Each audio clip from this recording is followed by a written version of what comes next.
bitch, man!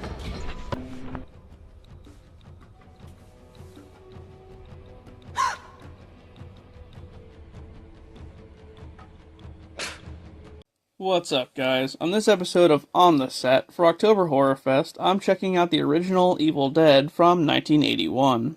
The film starts off with 5 students going on vacation in Tennessee. They head to a cabin in the middle of the woods where things already seem kind of off. Right away, strange things start to happen, like one of the girls, Cheryl, drawing a picture of a clock just as the actual clock stops working. She also hears a voice that tells her to join them, whoever them are. After that, Cheryl's hand becomes possessed and she draws a picture of a book with a human face on it. The book in the picture is the Book of the Dead, but I'll explain more on that in a little bit. Sometime later, during dinner, the door to the cellar opens on its own. Cheryl's brother Ash and his friend Scott go to check it out. When they get down there, they find the actual Book of the Dead, which is actually bound in human skin, along with a tape recorder that once belonged to an archaeologist. After finding it, Scott plays the tape, which has what sounds like the archaeologist reading some incantations from the book. Yeah, I'd probably just leave at that point. Cheryl tells Scott to turn it off, but it's too late. A tree branch suddenly smashes through one of the windows. Yep, they definitely released something. That night, Cheryl hears some strange sounds out in the woods, and does the only logical thing. She goes out alone to investigate. I mean, come on, would it be a horror movie if she didn't?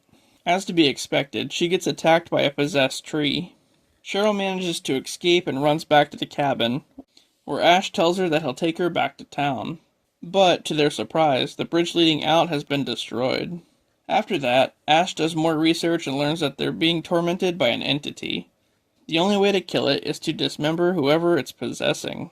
As the others are playing cards, Cheryl's eyes turn white and she starts floating, so clearly she's possessed. Or, as they call it in the movie, she's a deadite. All of a sudden, she attacks Ash and his girlfriend Linda. But Scott manages to knock Cheryl down and lock her in the cellar. This is where shit really hits the fan. As the group debates on how to handle the situation, Scott's girlfriend Shelley ends up getting turned into a deadite as well. She attacks Scott, and he proceeds to stab her with a special dagger, before dismembering her with an axe. After burning her, Scott tries to go back to town, but he's attacked by the same trees and is killed. Just then, Linda becomes a deadite and Ash is the only one left. Ash fights Linda, eventually cutting her head off with a shovel. And just as it seems to be over, Cheryl escapes from the cellar and attacks Ash. As he takes her out with a shotgun, Scott appears, now a deadite himself, and Scott and Cheryl fight Ash. Suddenly, during the fight, Ash finds the evil book and throws it into the fireplace, causing the two of them to deteriorate. It's a weird scene, like their bodies decompose and these tongues start flailing around. I don't know. Anyway, after all that, Ash emerges from the cabin and leaves. But suddenly, he's attacked by another entity. The end. This one's a true horror classic. It paved the way for a lot of supernatural films down the road.